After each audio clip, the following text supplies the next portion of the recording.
Hemen Öğrenelim kanalından herkese merhaba. Sizlere bu videoda acımasız deneyleri konu alan filmlerden bahsedeceğiz. 1. Miligram Deneyi. Yıl 2015.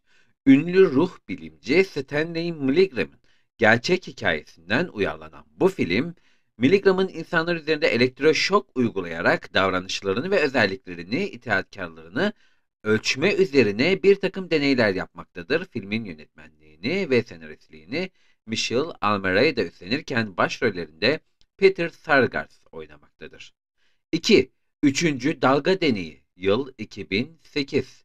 Üçüncü Dalga Deneyi 1967 yılında Kaliforniya Lisesi'nde dünya tarihini konu alan bir derste 4 günde gerçekleştirilmiş ve sonrasında sonlandırılmak zorunda kalınmış sosyal psikoloji deneyidir. Danny Ron Jones adında bir tarih eğitmeni yapmıştır. Ve geçelim şimdi üçüncü filmimize. Stanford Hapishanesi Deneyi. Bu film ise sosyal psikolojik uzmanı Philip Zimbardo, sahte bir hapishanede insanların hangi rollere uyum gösterdiğini anlamak için 2 hafta süren bir deney yaptı. 24 kişilik erkek grubunu gardiyanlar ve mahkumlar olmak üzere ikiye ayırdı. Mahkumların görevi gardiyanların emirlerini yerine getirmek, gardiyanların görevi ise şiddet uygulamadan son derece sert bir şekilde sözlerini dinletmekti. Ve dördüncü film 731. Bu film 1988 yapımı bir film. Birim 731 insanlığın bittiği yer. Japon ordusuna bağlı Birim 731'e gelişmiş mikrobik silahlar geliştirmesi ve bu silahları dünya genelinde kullanabilme görevi verildi. Aslında Japonya 1931 yılında Mançurya'yı işgalinin ardından bölgeye su temini sağlamak ve hastalıkların incelenmesi amacıyla tesisi kurmuştu. Ve beşinci film Korkunç Nazi Deneyleri. Bu filmde ise deneyler yarışından Nazilerin eline kimse su dökemez. Etkin oldukları dönemde sayısız deneyler yapmışlardır.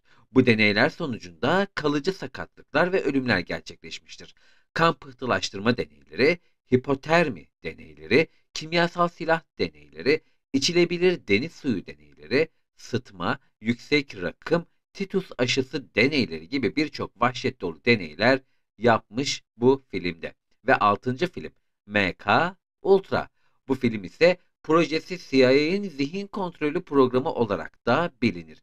CIA tarafından illegal bir şekilde insanlar üzerinde yapılan deneylere verilen bir isimdir. Deneyin amacı işkence ve sorguda insanları etkisizleştirip zihinlerini kontrol etmek, kullanmak üzere ilaç ve prosedürler geliştirmekti. Ve geçelim bir sonraki filmimize. Philadelphia Deneyi. Bu film ise 1984 yapımıdır. Deneyi listeleyenler içinde belki en masumu ama deneye katılanların ileriki hayatlarında yaşadığı psikolojik travmaları sayarsak pek de masum durmuyor. Bu deneyin adı neydi? Philadelphia Deneyi.